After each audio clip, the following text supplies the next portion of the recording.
अस्सलाम वालेकुम। आज हम एक बहुत ही खास सफ़र पर निकल रहे हैं। एक ऐसा सफ़र जहां हम कुरान और सुन्नत की रोशनी में 10 ऐसी हिकमत भरी बातें सीखेंगे जो हमारी ज़िंदगी को एक नया और बेहतर रास्ता दिखा सकती हैं। तो चलिए इन कीमती असबाब को मिलकर समझते हैं।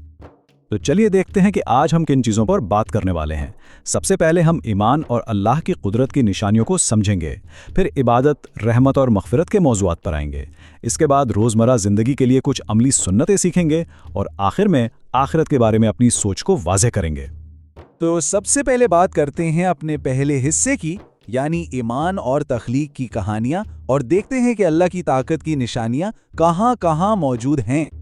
ज़रा मूसा अलैहिस्सलाम की ज़िंदगी के बारे में सोचिए। एक तरफ फ़िरौन जैसा ज़बरदस्त जालिम बादशाह और दूसरी तरफ अल्लाह की मदद। फ़िरौन के दौर में पैदा होने के बावजूद अल्लाह ने उन्हें ना सिर्फ कलीमुल्लाह बनाया, यानी वो जिससे अल्लाह ने बात की, बल्कि उनके ज़रिए मोमिनों को निजात भी दिलवाई। और फ़िरौन का अंजाम, वो अपनी फ़ौज समेत डूब गया। इससे बड़ा सबक क्या हो सकता है कि जालिम कितना ही ताकतवर क्यों ना हो, अल्लाह की मदद हमेशा करीब होती है। ये तो एक बहुत बड़ी मिसाल थी, लेकिन क्या अल्लाह की कुदरत सिर्फ ऐसे बड़े वाक़यात में नजर आती है? नहीं, बिल्कुल नहीं। एक मोजज़ा तो हर वक्त, हर लम्हा हमारे अपने अंदर हो रहा है। कभी अपने दिल के बारे में सोचा है? ये जो दिल है ना, ये कभी नहीं थकता। हम सो रहे हों, जाग रहे हों, ये बस अपना काम करता रहता है। एक सेकंड, सिर्फ एक सेकंड के लिए ये रुक जाए तो सब खत्म। ये अल्लाह की कुदरत और उसकी रहमत की कितनी बड़ी निशानी है ना? अच्छा, तो अब आगे बढ़ते हैं अपने दूसरे सेक्शन की तरफ, जहां हम देखेंगे कि इबादत, रहमत और मग़फ़िरत के जरिए अपने रूहानी ताल्लुक़ को कैसे मजबूत किया जाए। देखिए, इस्लाम की खूबसूरती यह है कि इसमें कोई मुश्किल नहीं है। फ़र्ज़ करें नमाज पढ़नी है, पाक होना है, लेकिन पानी है ही नहीं, तो अब क्या करें? दीन ने इसका भी हल दिया है, और वो हल है तयम्मुम, यानी पाक मिट्टी से वुज़ू और गुस्ल की जगह पाकी हासिल करना। और ये हदीस तो इस बात को बिल्कुल साफ कर देती है। इससे पता चलता है कि हमारा दीन कितना आसान है। ऐसी कोई चीज़ हम पर लागू नहीं की गई जो हम कर ही ना सकें। चलिए अब एक और बहुत ज़रूरी चीज़ की बात करते हैं, और वो है इस्तग़फ़ार, यानी अल्लाह से माफ़ी मांगना। इस्तग़फ़ार सिर्फ गुनाहों को नहीं मिटाता, बल्कि ये तो हमारी पूरी ज़िंदगी में बरकत लेकर आता है। सोचिए, इस्तग़फ़ार को अपनी आदत बनाने के फ़ायदे कितने हैं।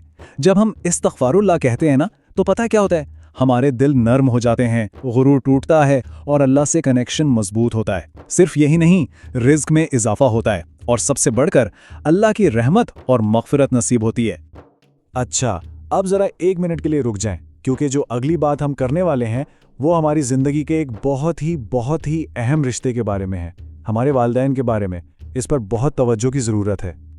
ये बहुत बड़ी वार्निंग है। इसका मतलब ये है कि अगर वालिदैन किसी जायज़ बात पर हमसे नाराज़ हैं तो हमारी नमाजें भी कबूल नहीं होंगी। सोचें, कितनी बड़ी बात है।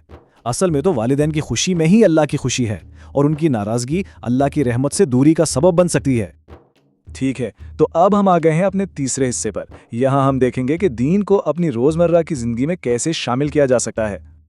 ये कितनी सादा सी लेकिन कितनी प्यारी सुन्नत है। जब भी घर में आएं अस्सलाम वालेकुम कहें, जब घर से जाएं तब भी अस्सलाम वालेकुम कहें।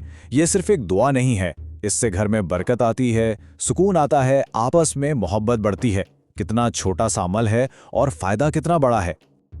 अच्छा, अब ज़रा सेहत की बात करते हैं। नबवी हिकमत में कुदरती इलाज पर बहुत जोर दिया गया है, जैसा कि सर में दर्द हो तो हिजामा यानी कपिंग करवाना, और पैरों में तकलीफ हो तो मेहंदी लगाना।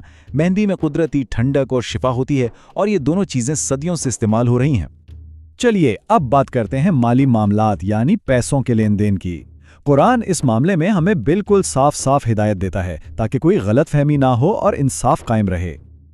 ये तरीका कितना आसान और कितना अहम है। जब कर्ज का मामला लिख लिया जाता है ना, तो बाद में झगड़ों की गुंजाइश ही नहीं रहती। इससे आपस में एतमाद बढ़ता है। देखा, हमारा दीन हमें जिंदगी के हर छोटे बड़े मामले में गाइड करता है। यही तो उसकी खूबसूरती है। और अब हम आ गए हैं अपने आखिरी सेक्शन पर। यहाँ हम अपनी इस दुनिया की जिंदगी के असल मकसद को समझने की कोशिश करेंगे। ये आयत हमें रुक कर सोचने पर मजबूर कर देती है। हमारे पास जो कुछ भी है इस दुनिया में, वो सब एक ना एक दिन ख़त्म हो जाएगा, लेकिन जो अल्लाह के पास है वो हमेशा हमेशा रहने वाला है, यानी हमारे अच्छे आमाल जिनका सवाब अल्लाह देगा।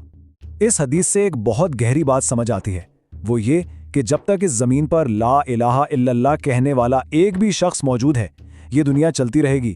قیامت تو تب آئے گی جب یہاں صرف بدترین لوگ رہ جائیں گے۔ اس سے ہمیں اپنی ذمہ داری کا احساس ہوتا ہے کہ ایمان پر قائم رہنا کتنا ضروری ہے۔ تو اس پوری گفتگو کے بعد ایک آخری سوال جو ہم سب کو اپنے آپ سے پوچھنا ہے، ان سب باتوں میں سے ایسی کون سی ایک چیز ہے، صرف ایک، جس کا ہم پکا ارادہ کر سکتے ہیں کہ بس آج سے اس پر عمل شروع کرنا ہے؟